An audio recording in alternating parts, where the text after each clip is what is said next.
እነሱ ያበድራሉ፣ በጀቶችንና ልማቶችን በፈለጉት ሀገር ውስጥ ጣልቃ በመግባት ይዶግማሉ፣ የሀገራትንም ገንዘብ የመግዛት አቅም ይወስናሉ። ዓለምን በጌዲዮ ቴሌቪዥን የምንቃኘው ዓለም አቀፉን የገንዘብ ድርጅት IMF ነው። ደመላሽ ጉልማ ነኝ። IMF በፈረንጆቹ 1944 ሲቋቋም ዝቅተኛ ገቢ ያላቸውን ሀገራት ግምት ውስጥ ያስገባ እና ከሌሎች አባላት በተለየ መንገድ በመያዝ ረገድም እምብዛም ትኩረት ያልሰጠ እንደነበር ይገለጻል። በ75 ዓመታት ጊዜ ውስጥ ግን ብዙ ነገሮች ተቀያይረዋል። ዛሬ ላይ ዝቅተኛ ገቢ ያላቸው ሀገራት ከተለያዩ ከሚያስፈልጓቸው ነገሮችና ሁኔታዎች ጋር በሚስማማ መንገድ በIMF እየተደገፉ ይገኛል። የIMF የአፍሪካ ክፍል 60ኛ ዓመት በዓል ላይ የተጻፈ ጽሑፍ እንደሚያስረዳው በተለይም የአፍሪካ ዝቅተኛ ገቢ ያላቸውን ሀገራት በመጥቀስ በIMF እና ዝቅተኛ ገቢ ባላቸው አባላቱ መካከል ያለው ግንኙነት እየተሻሻለ መምጣቱን ይዘረዝራል። በ1950ዎቹና በ1960ዎቹ IMF አባላቱ የተለያዩ ፍላጎት እንደነበሯቸውና ችግሮች እንዳጋጠሟቸው መገንዘብ የጀመሩባቸው ዓመታት ናቸው። ዓለም አቀፉ የገንዘብ ድርጅት IMF የተባበሩት መንግስታት ድርጅት ዋና የገንዘብ ድርጅት ሲሆን በ191 አባል ሀገራት የሚደገፍ ዓለም አቀፍ የገንዘብ ተቋምና ዋና መስሪያ ቤቱ በዋሽንግተን DC ይገኛል። ዓለም አቀፉ የገንዘብ ተቋም IMF ተልዕኮው ዓለም አቀፍ የገንዘብ ትብብር እንዲኖር፣ የገንዘብ መረጋጋት እንዲሰፍን፣ ዓለም አቀፍ ንግድን ለማቀላጠፍ፣ ከፍተኛ ሥራና ዘላቂ ኢኮኖሚያዊ እድገት እንዲኖር እንዲሁም በዓለም ዙሪያ ያለውን ድህነት ለመቀነስ የተቋቋመ ድርጅት ነው። ዓለም አቀፍ የገንዘብ ድርጅት IMF የሚሰጣቸው ብድሮች አብሮ የሚመጡ የፖሊሲ ቅድመ ሁኔታዎች በርካታ ታዳጊ ሀገራትን ለከፋ ኢኮኖሚያዊና ማህበራዊ ቀውስ እየዳረጋቸውም እንዳለ ይታወቃል። ድርጅቱ ኢኮኖሚውን ለማረጋጋት በሚል የሚያስቀምጣቸው መስፈርቶች እጅግ በጣም የበዙና ለመተግበርም አስቸጋሪ እንደሆነ የተለያዩ የኢኮኖሚ ተንታኞች ሲናገሩ ይደመጣል። በተግባር ግን የሀገራትን የውስጥ አቅም ሲያሽመደምድ የታየው ሀቅ ነው። IMF የሀገራትን ኢኮኖሚ በተለያዩ ሁኔታዎች እንዲመሩ ዋና ዋና ስልቶች አንዱ የመገበያያ ገንዘብ እሴትን በከፍተኛ ሁኔታ መቀነስ አንዱ ዋነኛ ስልቱ ነው። IMF ብድር ከመስጠቱ በፊት ሀገራት የሀገር ውስጥ ገንዘባቸውን ምንዛሬ እንዲቀንሱ ያስገድዳል። ይህ ውሳኔ ወደ ሀገር ውስጥ የሚገቡ ዕቃዎች፣ ምግብ፣ መድኃኒት፣ ነዳጅ ዋጋ በቅጽበት እንዲንር በማድረግ የኑሮ ውድነትን ያንሯል ነው የሚባለው። ሌላኛው የመንግስት ወጪዎችን በከፍተኛ ሁኔታ መቀነስ ነው። በአገልግሎት ዘርፎች በተለይ በትምህርት፣ በጤናና በጡረታ ላይ የሚደረጉ የመንግስት ድጎማዎችና ወጪዎች እንዲቀንሱም ያደርጋል። ይህ ደግሞ ድሆች መሠረታዊ ማኅበራዊ አገልግሎቶችን እንዲያገኙ ያደርጋል በሚል ተቃውሞ ሲደርስበትም መቆየቱ ይታወቃል። ሌላኛው መስፈርት የመንግስት የልማት ድርጅቶችን ወደ ግል ማዛወር ነው። የሀገር ውስጥ ስትራቴጂካዊ ተቋማት የውሃ፣ የማብራት፣ የኮሚኒኬሽን አቅራቢዎች ለውጭ ባለ ሀብቶች በርካሽ እንዲሸጡም ያደርጋል። ይህ ሲሆን የውጭ ኩባንያዎች ትርፍ ላይ ብቻ ስለሚያተኩሩ የአገልግሎት ዋጋ በከፍተኛ ሁኔታ ይጨምራል፣ ሰራተኞችን በብዛት ይቀነሳሉ። የሀገር ውስጥ ምርቶችን ከውጭ ውድድር ለመጠበቅ የሚጣሉ ቀረጥና ታሪፎች እንዲነሱ ያደርጋል። በዚህ ምክንያት አቅም የሌላቸው የሀገር ውስጥ አምራቾችና ገበሬዎች በውጭ ሀገር ምርቶች ተውጠው ከገበያ ውጭ ይሆናሉ። በIMF ቅድመ ሁኔታዎች የተነሳ ሳቢያም የደቀቁ ሀገራት ውስጥ የመጀመሪያዋ ተጠቃሽ ዛምቢያ ናት። ዛምቢያ የጤናና የትምህርት ዘርፍ መፈራረስ በ1980ዎቹና 90ዎቹ ዛምቢያ በነሐስ ዋጋ መውረድ ምክንያት ለገጠማት የኢኮኖሚ ቀውስ ከIMF ብድር ወሰደች። IMF የመንግሥት ወጪ እንዲቀንስ ባዘዘው መሠረት ዛምቢያ በጤናው ዘርፍ ላይ የምታወጣውን ወጪ በከፍተኛ ሁኔታ ቀነሰች። በወቅቱ ሀገሪቱ በኤችአይቪ ኤድስ ወረርሽኝ እየተጠቃች በነበረበት ወቅት የሕክምና ባለሙያዎች ደሞዝ ተቀነሰ፣ አዳዲስ ቅጥር ታገደም። ብሬን ድሬን ወይም የባለሙያዎች ስደት አስከትሎ የሀገሪቱን የጤና መዋቅር ሙሉ በሙሉ አደቀቀው። በትምህርት ላይ የተጣለው ክፍያም በሚሊዮን የሚቆጠሩ ሕፃናትን ከትምህርት ገበታ ውጭ አድርጓል።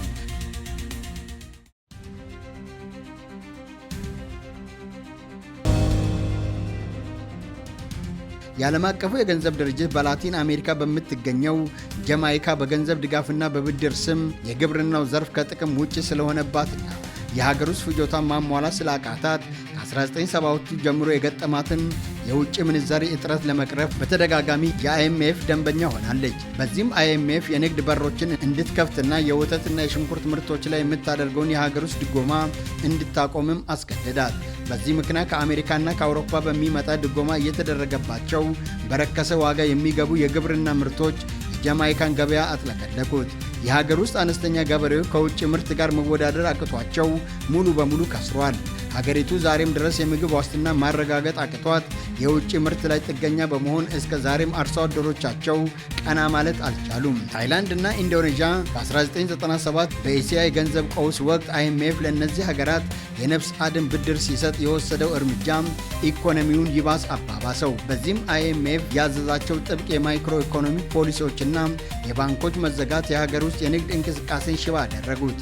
በኢንዶኔዥያ በአንድ ጀንበር በሚሊዮን የሚቆጠሩ ሰዎች ከድህነት መስመር በታች የወረዱ ሲሆን የምግብ ዋጋ መናር ከፍተኛ ህዝባዊ አመፅ አስከትሎ የፕሬዝዳንት ሱሃርቶን የ30 ዓመታት አምባገነናዊ አስተዳደር ውድቀት ቢያፋጥንም ሀገሪቱ ግን ለዓመታት ማገገም ያልቻለችበት ማህበራዊ ጠባሳ ጥሏል። አርጀንቲና እንደ አውሮፓውያን ዘመን አቆጣጠር በ2001 የኢኮኖሚ ክስረት በ1990ዎቹ የIMFን የሊበራል ፖሊሲዎች በሙሉ በአርአያነት የፈጸመች ሀገር ነበረች። የሀገር ውስጥ ገንዘቧን ከአሜሪካ ዶላር እኩል 1 ለ1 አስተሳስራ ነበር። ከIMF በኋላ ፖሊሲው የሀገር ውስጥ ምርቷን ውድ በማድረግ የኤክስፖርት አቅሟን አዳከመው። ኢኮኖሚ መቃወስ ሲጀምር IMF ተጨማሪ ብድር ለመስጠት የመንግስትን ወጪዎች በከፍተኛ ሁኔታ እንድትቀንስ አስገደደ። ይህም በህዝቡ ዘንድ የመግዛት አቅምን ኩፍኛ አሳጣም። በ2001 መጨረሻ ላይ የሀገሪቱ የውጭ ዕዳዋን መክፈል አቅቷት ሙሉ በሙሉ የኢኮኖሚ ክስረት ውስጥ ገባች። ባንኮች ተዘጉ። ህዝቡ በቁጣ አደባባይ ወጥቶ ሀገሪቱን በአጭር ቀናት ውስጥ 5 ፕሬዝዳንቶችን ቀያይራ ኢኮኖሚያውን ግን ባለበት እንደወደቀ ቀረ። የIMF በአጠቃላይ በእነዚህ ሀገራት ተሞክሮ ላይ በመመስረት የIMF ፖሊሲዎች የሚከተሉ መዋቅራዊ ችግሮች አሉባቸው ተብሎ ይተቻል። ይህንንም ራሱ ድርጅቱ ውስጥ ለውስጥ ያምንበታል። ዋን ሳይዝ ፊትስ ኦል ወይም የአንዱ መድኃኒት ለሁሉ መድኃኒት ነው የሚለው አካሄድ አንድ ሀገር የሰራው ለሌላ ሀገር ይሰራል ብሎ ማመን የሀገራትን ውስጣዊ ተጨባጭ ሁኔታም የፖለቲካ መዋቅርና የማህበራዊ ደህንነት ደረጃም ከግምት ሳያስገባ ለሁሉም ሀገራት ተመሳሳይ የወጪ ቅነሳና የገበያ ነፃነት መመሪያ እየሰጠም ሀገራትን ከድጡ ወደ ማጡ እያንደረደረ ይገኛል። ለሰው ልጅ ህይወት ትኩረት አለመስጠት ድርጅቱ ትኩረቱ የሀገሪቱ የሂሳብ መደብ ማስተካከልና የውጭ አበዳሪው ገንዘባቸው ተመላሽ የሚሆንበትን መንገድ ማረጋገጥ ላይ ብቻ በመሆኑ በሰዎች ህይወት፣ ጤናና ትምህርት ላይ የሚደርሰውን ውድመት እንደ ጎንዮሽ ጉዳት ብቻ ነው የሚያየው ይባላል። ብድሩን የሚፈልጉ ደካማ መንግስታት የሀገራቸውን የኢኮኖሚ ፖሊሲ በራሳቸው መቅረጽ አቅቷቸው በዋሽንግተን ለሚገኙ የIMF ባለሙያዎች ውሳኔ እንዲንበረከኩ ያደርጋል።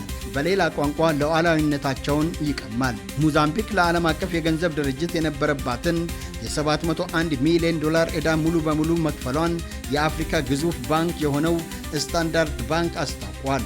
ባንኩ ባወጣው የምርምር ማስታወሻም ሞዛምቢክ ዕዳዋን መክፈሏን ከIMF ያገኘው መረጃ ጠቅሶ ይፋ አድርጓል። ይህ መረጃ በIMF ይፋዊ ድረገጽ የሀገሪቱ የዕዳ መዝገብ ወደ ዜሮ መውረዱን ከሚያሳየው መረጃ ጋር የሚገጣጠም ሲሆን ክፍያውን ተከትሎ ወደ ሀገሪቱ ሊያቀና ታቅዶ የነበረውን የIMF የልዑካን ቡድን ጉዞም ተሰርዟል። ይሁን እንጂ ይህ የዕዳ ክፍያ በሀገሪቱ የውጭ ምንዛሪ ክምችት ላይ ተጽዕኖ ማሳረፉ አልቀረም። 4.15 ቢሊዮን ዶላር ደርሶ የነበረው የሞዛምቢክ የውጭ ምንዛሪ ክምችት ከዚህ ክፍያ በኋላ ወደ 3.5 ቢሊዮን ዶላር ዝቅ ይላል ተብሎ ይገመታል።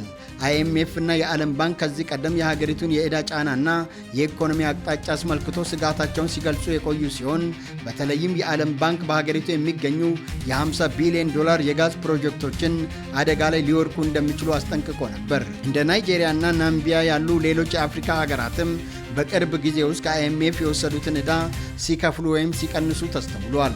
ናይጄሪያ እንደ አውሮፓውያን አቆጣጠር በግንቦት 2025 ለኮቪድ-19 መከላከያ የተበደረችውን 3.4 ቢሊዮን ዶላር የከፈለች ሲሆን ናምቢያ ዕዳዋን በከፍተኛ ደረጃ በመቀነስ በአሁኑ ወቅት በIMF መዝገብ ዝቅተኛ ዕዳ ካለባቸው ሀገራት መካከል ሁለተኛ ደረጃ ላይ ተቀምጣለች። በአሁኑ ወቅት 45 የሚሆኑ የአፍሪካ ሀገራት አሁንም በተለያዩ የብድር አይነቶች በIMF ዕዳ ዝርዝር ውስጥ ይገኛሉ። ዓለም አቀፉ የገንዘብ ተቋም IMF በሂደት ዝቅተኛ ገቢ ያላቸው አባል ሀገራቱን በመደገፍ ረገድ ትልቅ ሚና መጫወት ጀምሯል። ኢትዮጵያ ካላት ግዙፍ የህዝብ ቁጥር እና ፈጣን እድገት እያስመዘገበ ከሚገኘው ኢኮኖሚው አንጻር ዝቅተኛ የባህር በር ማጣቷ በሉዓላዊነቷና በረጅም ጊዜ ስትራቴጂያዊ ጥቅሟ ላይ ከፍተኛ ተጽዕኖ አለው።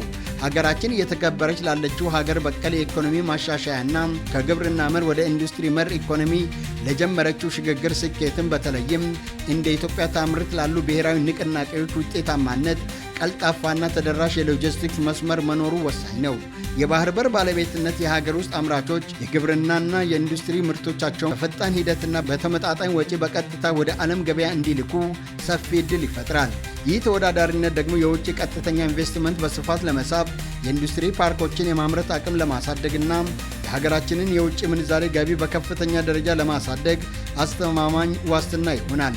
ቀደም ሲል በከፍተኛ ኪሳራ ውስጥ የነበሩ የመንግሥት የልማት ድርጅቶች አሁን ላይ 351 ቢሊዮን ብር ትርፍ በማስመዝገብ የኢኮኖሚ ሞተር መሆን ችሏል። የኢኮኖሚ መዋቅርም ከግብርና ጥገኝነት በመውጣት እሴት ወደሚጨምረው የኢንዱስትሪ ዘርፍ በተጨባጭ እየተሸጋገረ ሲሆን የኢንዱስትሪው ድርሻም በ3 በመቶ አድጓል። በሜካናይዜሽን የታገዘው የግብርና ዘርፍ የስንዴ ምርትን በ33 በመቶ እንዲጨምር ሲያደርግ ለኤክስፖርት የሚቀርብ የወርቅ ምርትን የ1241 በመቶ አስገራሚ እድገት አስመዝግቧል። የዓለም አቀፉ የገንዘብ ድርጅት IMF ኢትዮጵያ እንደ አውሮፓውያን ዘመን አቆጣጠር በ2026 የአፍሪካን የኢኮኖሚ እድገት እንደምትመራ መተንበዩ የሪፎርሙ ውጤታማነት ያረጋግጣል።